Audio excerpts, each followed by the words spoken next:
श्री श्री आनंदमयी मात की जय. A few months after coming to Bajitpur, while sitting on the northern bank of the pond, this body had a khayal which brought about certain questions. How does a human being seek God?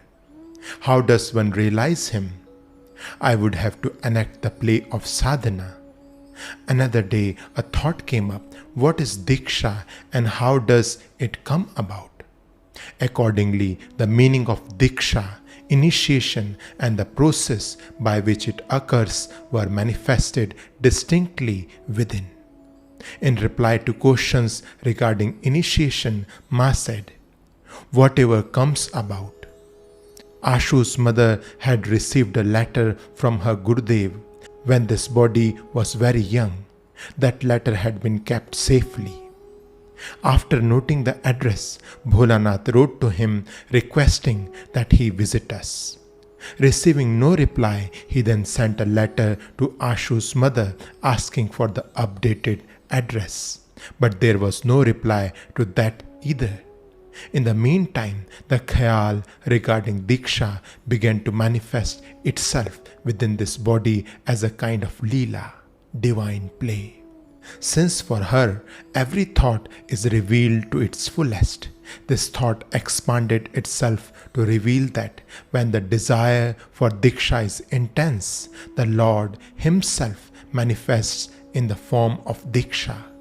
Just as the seed is an intrinsic part of the tree and the tree is inherent in the seed, similarly, the seed is a proof of the tree and the tree of the seed, a natural revelation. It was the night of Jhulan Purnima. In the evening, a married woman from neighborhood came and asked whether I would go to see the Jhulan Swing Festival, but I declined. After Bholanath had eaten, I also ate a little hurriedly.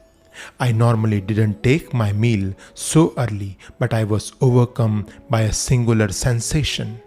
Then, sitting on the floor a short distance from his cot, I told him, "Tonight I feel a special kind of bhav. I shall sit here." A couple of days earlier, on observing various kriyas manifesting themselves through this body, Bholanath had expressed concern. "You have not yet been initiated. I do not understand what is happening to you. We are Shaivites and Shaktas, yet you recite the name of Hari and undergo all these mystic states. At least you can recite the names of the deities worshipped as per our family tradition." I agreed, and after deciding on the name Jai Shiv Shankar Bom Bom Har Har, asked for Bholanath's permission for this, to which he consented. The lamp was burning in the room and it was about 10 or 11 at night. I noticed that the yogic kriyas which had manifested earlier at my reciting Harinam not only continued in the same vein when reciting Shiva's name, but also increased while evolving into still newer activities. This body sat steadily facing the northeast, forming a particular asana.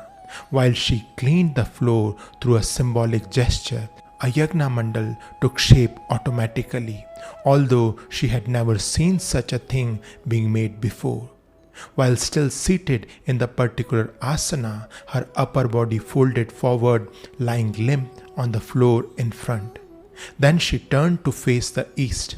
Along with the changed rhythm of breath, this body was suffused with an ineffable divine delight. A vibration arose inside, below the navel, in the form of a mantra, bij, and travelled upward. The respective puja took place at the proper time, along with the appropriate asanas. For instance, the hand moved to the middle of the mandap or mandal and drew particular yantric letters. Then the various aspects of the worship, the appearance of fire, materials for yajna, the Vedic rites and oblations, the mantras, all self-manifested, and the body performed all the rites as and when required. Then once again the body became still, and inside her the akshar or beej began to resonate, rising at first indistinctly with the breath and vibrating inside from below the navel. As the indistinctness gave way to clarity of sound, this body's eyes shut temporarily. After a series of complicated kriyas of the mouth and tongue, this resonance coursing up from the navel through all parts of the body with increasing vigor finally enunciated itself in a loud and clear voice through the mouth. Then the mantra was written into the sthandila and the oblation was completed by the mantra itself. This was the revelation of special aspect of Shat Chakra Bhed, as is mentioned in yogic scriptures. Unless one can overcome the outward and inward inertia, the rhythm of the Naam, the enunciation of the Bij mantra, the remembrance of or meditation on the Supreme cannot flow in the correct manner. Once the oblation was completed, an ineffable joyous thrill ran through the body. Entering a realm of supreme bliss, the body became motionless. A question rose from within. What was the Bij?